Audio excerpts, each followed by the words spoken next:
Our landscape is shaped by history.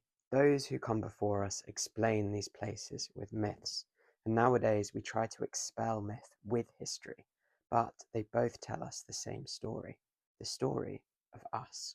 Nowhere is this more evident than the Ridgeway. It's Britain's oldest road. It's been used for around 10,000 years.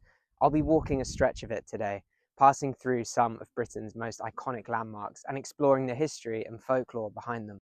I'm starting here at this remarkable standing stone. It's a sarsen stone. It's the same kind used to build famous sites like Stonehenge. It's called the Blowing Stone. And apparently you can play it like a trumpet. Let's see if I've got what it takes.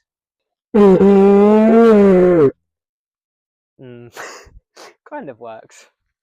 Legend has it this stone was used to signal to King Alfred that the Viking army was advancing. The stone used to be on the Ridgeway. It was most likely a marker stone, helping travellers find their way across the paths. But it may also have been used as an instrument. Perhaps Neolithic people were aware of its musical capabilities. In the Victorian era, it was moved to a pub nearby where the landlord would charge patrons to try it out. Now it's just here on the side of a road near someone's front garden. I'm right at the top of the Ridgeway now. This ancient road runs from the Stone Circle at Avebury to Ivinghoe Beacon in Buckinghamshire. It's believed that this road wasn't used as an everyday road, but more like a processional route or as a pilgrimage route. Carved out of the chalk hillside is the Uffington White Horse. It's the oldest hill carving in the world. But how old is it? Until the 1990s, we knew it was at least 1,000 years old because it's mentioned in an Anglo-Saxon charter.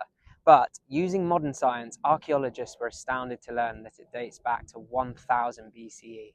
We can't be certain what it was actually for, but horses were sacred animals in pre-Roman Britain. They represented power and fertility. The carving acts as some sort of religious symbol, but also, I think, as a symbol of dominance for the warlords and the chieftains who would have controlled this area. Think of it like a medieval king building the grandest cathedral, both to worship, but also to flex their power. One of the most amazing things about this horse is how it survived all of this time. As you can see, the lines on the carving are incredibly thin. It would only take 30 years for the grass to grow over it and it would be covered forever.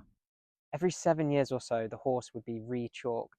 It's a custom that was well established by the 18th century, and we know this from a newspaper article. It's called the Scouring of the White Horse. It was a festival with cheese rolling, wrestling, drinking, and music. There's no source that tells us how the horse was maintained for 3,000 years. We only know it from recent history, really. But in local folklore, it's believed that if the horse is ever allowed to fade away, that the land would suffer and the spirits of the hill would grow restless. I think this story might have played an important part in the horse being cared for and looked after all these years. It's living proof of how folk tales bring people together. It survived countless religious changes, the Roman invasion, the Norman invasion, plagues, wars. No matter what, people came together to preserve the horse. Its meaning and original purpose lost, but its significance has never been forgotten. In local folklore, it's said that the horse gallops to the river to drink and returns before sunrise. I love the image of this horse animating while everyone sleeps, doing huge silent leaps across this expansive landscape. In the shadow of White Horse Hill is Dragon Hill. Believe it or not, it's a naturally occurring hill which was flattened by people during the Iron Age, several hundred years after the White Horse was carved. It was used for rituals and ceremonies. Look at how the flattened hilltop is the perfect stage and the hills surrounding it are an amphitheatre. But why is it called Dragon Hill? Well, it certainly wasn't its name in prehistory. The name comes from the medieval period. It's said to be the site where George slayed the dragon. And this barren patch of earth is where the dragon's blood spilt, poisoning the soil, stopping the grass from growing. Now, I hate to break it to everyone, but there are two major problems with this theory. First thing is, dragons didn't exist. I know, shock.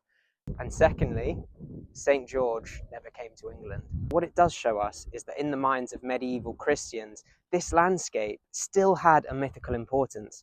The story of George and the dragon is a metaphor, St. George representing Christianity and the dragon representing paganism. Medieval people knew this landscape was spiritually significant during another time. They added their own mythology to it, claiming the land for themselves, as those pagans had done thousands of years before. And there might be a more feasible reason as to why the grass never grows here. It might be because of ritualistic fires which took place on the hilltop, causing the ground to become infertile. But it could also be because of soil compact due to the countless people who've stood on this ground over the years. This site has been excavated a lot less than the White Horse, and some archaeologists think that the whole hill is man-made. We just haven't found evidence of it yet. One thing is for certain though, is this hill is still holding a lot of its secrets. Above the White Horse is this incredible Iron Age hill fort, Uffington Castle. These huge ramparts would have been fortified with wooden palisades. This hill fort never saw any military action. This is quite common with Iron Age hill forts, and it's believed they were built as a status symbol then for warfare. But something unusual about this one is the lack of artifacts that have been found here. Many hill forts were densely populated and show signs of large permanent settlements. Uffington was only used intermittently. Its exact purpose we can't be sure of. Was it to conduct trade, or was it a place to gather and stay during the great festivals and rituals that took place along this ancient and holy road? I think it's probably a bit of both, as well as providing a defensive option should the need arise. However, it's far away from any water source, so it would have been a bad place to be holed up, which is probably why it was never used in that capacity. In folklore, it's said that a dormant army lies beneath the castle, waiting to be called out when the country's in need. And another story claims that it was a dragon's lair. These ridges in the landscape left by its serpent-like body. This is my final and most ancient stop along the Ridgeway. I love seeing how folklore and history interact with one another. Nowhere is this more prevalent than Wayland Smith. A Neolithic burial chamber. It's got an incredible history. It's first mentioned in an Anglo-Saxon charter as Wayland's Smithy in 955 AD. The charter was written to define who owned what lands, and this ancient burial chamber was used as a boundary marker since it was such a prominent feature in the landscape. We still use the same name that the Anglo-Saxons gave it all those years ago. They named it after one of their folk heroes, Wayland.